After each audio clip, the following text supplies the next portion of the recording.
Selamat malam semuanya, di sini bersama gue di Kami TV. Kali ini gue mau membahas salah satu cerita mistis yang cukup terkenal di Indonesia. Tapi sebelum itu gue pengen kalian semua subscribe dan like video ini. Semoga berkah buat gue dan kalian semua di rumah. So, kita mulai aja. So, di sini gue mau cerita tentang kereta hantu Manggarai. Mungkin banyak dari kalian yang sudah tahu tentang cerita ini, khususnya kalian yang tinggal di area Jabodetabek. Dan gue pribadi, gue tinggal di Cakung dan gue kadang pergi ke Bogor transit stasiun tersebut. So, stasiun Manggarai sudah berdiri dari sejak 1914.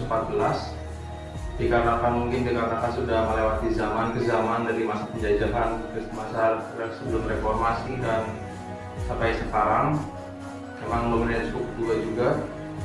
Karena hal-hal tersebutlah stasiun tersebut dikaitkan dengan hal-hal mistis seperti hantu lainnya dengan kereta berjalan sendiri. Mungkin kalau di siang hari stasiun tersebut kelihatan biasa saja, tapi kalau malam gak ada yang tahu karena gue belum pernah sana. Mungkin kelihatan ganggu atau bagaimana, gue nggak tahu. Desas-desusnya ada yang pernah melihat salah satu perempuan menggunakan baju serba putih berdiri di ujung peron. Ada yang mendengar suara tangisan perempuan dekat toilet, dan berakhir dengan suara cekikikan dan lainnya. So, di sini kalian mau percaya atau tidak, ini fakta atau mitos, kalian bisa menentukannya sendiri. Tapi gue di sini sudah merangkum salah satu cerita dari beberapa orang yang pernah mengalami hal aneh di sekitar stasiun ini. Yang pertama datang dari seorang petugas kereta api yang bekerja pada shift malam.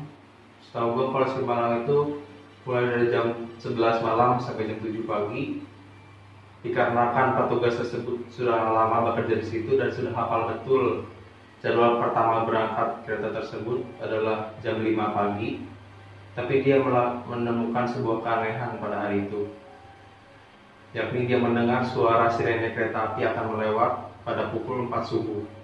Dan saat dia mengecek sebuah kereta tersebut berjalan tanpa masinis dengan 4 gerbong gelap gulita bergerak tanpa listrik, berjalan dari arah Bogor ke arah stasiun Manggarai. Yang kedua datang dari seorang bapak yang tinggal di sekitar stasiun kereta api tersebut. Saat itu waktu menunjukkan pukul setengah 12 malam. Ada seorang pemuda yang menghampiri si bapak dan mengaku bahwa ia baru saja menaiki kereta api dari jurusan Depok. Pada saat itu, si bapak mengalami keanehan dalam cerita tersebut, dikarenakan si bapak tahu betul bahwa jadwal terakhir kereta api di stasiun tersebut adalah jam 10 malam. Setelah melakukan perbincangan di antara si bapak dan si pemuda, si bapak mengalami banyak keanehan dalam cerita si pemuda tersebut. Dikarenakan si pemuda tersebut bercerita bahwa semua penumpang yang ada dalam kereta yang ia naiki berwajah pucat, menggunakan pakaian serba putih, tidak ada perbincangan di antara penumpang satu dan penumpang lainnya.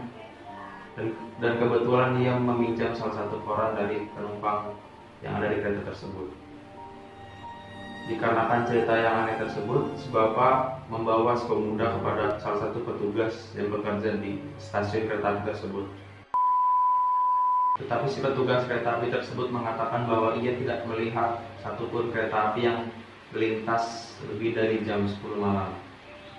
Dikarenakan hal itu, si pemuda mengeluarkan koran yang ia pinjam dari salah satu penumpang dari kereta yang ia naiki sebelumnya. Setelah itu mereka semua kaget dikarenakan koran tersebut adalah koran terbitan tahun 1953.